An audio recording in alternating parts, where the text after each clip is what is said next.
Carta de Tiago. Pelo menos esse é o seu nome em português. Se você olhar no grego, verá que o nome dele é Jacobos, que traduz o seu nome hebraico, Yaakov. E é por isso que a maioria das traduções antigas e modernas traduzem seu nome por Jacó. E é isso que vamos chamá-lo nesse vídeo. Agora, há muitos Jacós no Novo Testamento. 2 deles pertencem ao círculo íntimo de Jesus dos 12 discípulos. Mas essa carta vem do Jacó que era meio-irmão do próprio Jesus. Aprendemos a história desse Jacó no livro de Atos e nas cartas de Paulo. Depois que Pedro partiu de Jerusalém para começar novas igrejas, o meio-irmão de Jesus, Jacó, ganhou destaque como líder da igreja matriz em Jerusalém, composta principalmente de judeus messiânicos ou cristãos. Essa foi a primeira comunidade cristã de todos os tempos e sabemos que ela teve dificuldades durante os 20 anos em que Jacó foi o seu líder.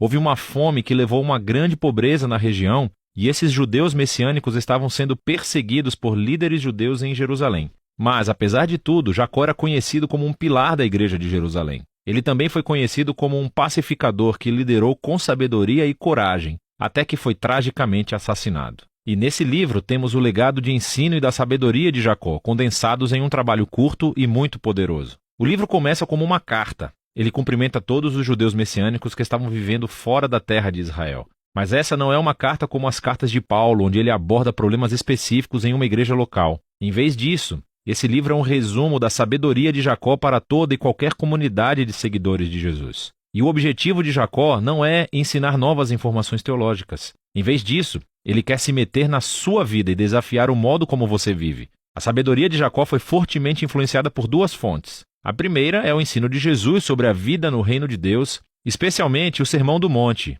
que ele está constantemente repetindo e citando no livro. A segunda influência-chave é o livro de sabedoria bíblica de Provérbios, especialmente os poemas em Provérbios 1 a 9. Jacó cresceu literalmente com Jesus e com o livro de Provérbios. E agora o seu próprio ensino soa como eles e é marcado por sua linguagem e imagens. O livro consiste em discursos curtos e desafiadores, cheios de metáforas e frases fáceis de memorizar. Em essência, Jacó está clamando para que a comunidade messiânica se torne verdadeiramente sábia, vivendo de acordo com o resumo da Torá de Jesus, para amar a Deus e ao próximo como a si mesmo. O corpo do livro está nos capítulos 2 a 5, que consiste em 12 ensinamentos curtos que chamam o povo de Deus para a devoção sincera aos ensinos de Jesus. E todos juntos, eles não desenvolvem uma ideia principal de maneira linear. Cada tipo de ensino é separado e é concluído com uma frase cativante. Mas todos esses ensinos estão conectados através de palavras e temas repetidos que são muito legais. Na abertura do corpo do livro há 2 ensinos. Primeiro,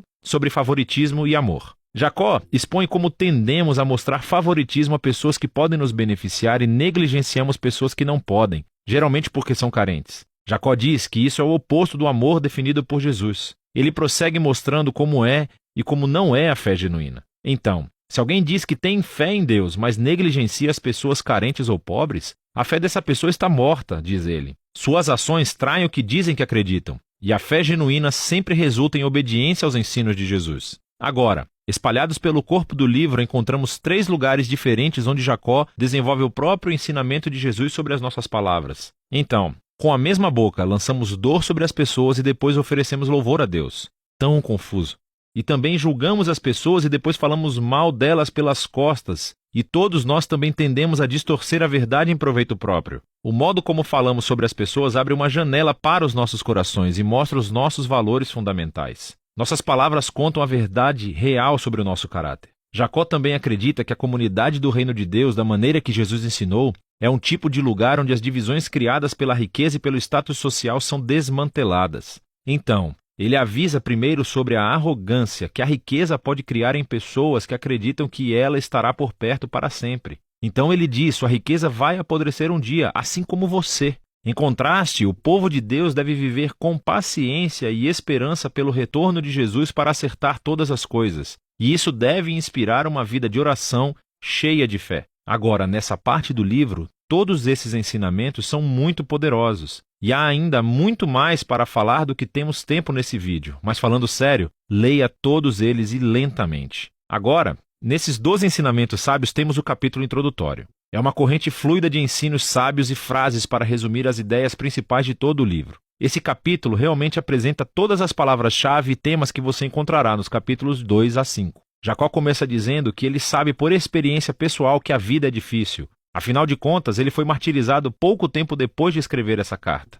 mas ele acredita que as provações e as dificuldades da vida são, na verdade, presentes paradoxais, que podem produzir perseverança e moldar o nosso caráter. Deus pode fazer um trabalho incrível dentro de nós, em meio ao sofrimento, e nos ajuda a tornarmos perfeitos e completos. Agora, essa palavra perfeito é realmente importante para Jacó. Ele a repete 7 vezes no livro. No hebraico bíblico e no grego, esta palavra refere-se à integridade. Significa viver uma vida completamente íntegra, onde as suas ações são sempre consistentes com os valores e crenças que você recebeu de Jesus. Jacó sabe que a maioria de nós realmente vive como pessoas fraturadas, com grandes inconsistências no nosso caráter. Estamos todos mais comprometidos do que queremos admitir. No entanto, Deus está em uma missão para restaurar pessoas fraturadas, para torná-las íntegras, e isso começa com sabedoria, a capacidade de ver minhas dificuldades através de uma nova perspectiva. Deus, generosamente, dará esse tipo de sabedoria às pessoas que pedem com fé,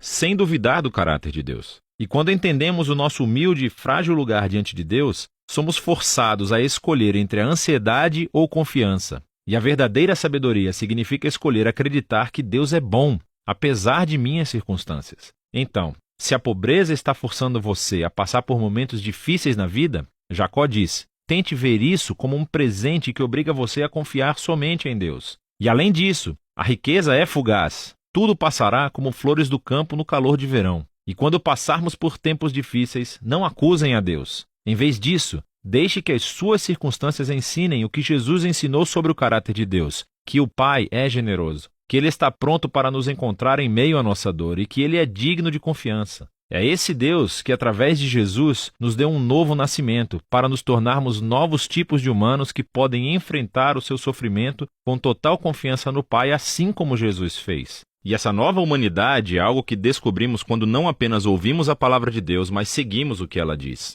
Jacó chama a palavra de Deus aqui de a perfeita Torá da liberdade. Ele está se referindo ao maior mandamento da Torá que nos foi transmitido através de Jesus, que ele nos libertou para amar a Deus e amar o próximo. E Jacó mostra praticamente como é esse tipo de amor. Significa falar com os outros de uma maneira gentil e amorosa. Significa servir os pobres e viver com devoção sincera somente a Deus. Agora, você pode ver como esse capítulo de abertura contém todas as palavras-chave e ideias exploradas mais profundamente nos 12 ensinos dos capítulos de 2 a 5. Jacó se aprofundou na sabedoria de Jesus e dos provérbios. E ele nos deu um grande presente nesse livro da sua própria sabedoria. Esse livro é como um soco na barriga bem trabalhado para aqueles que querem seguir a Jesus. E é disso que se trata o livro de Tiago, ou Jacó.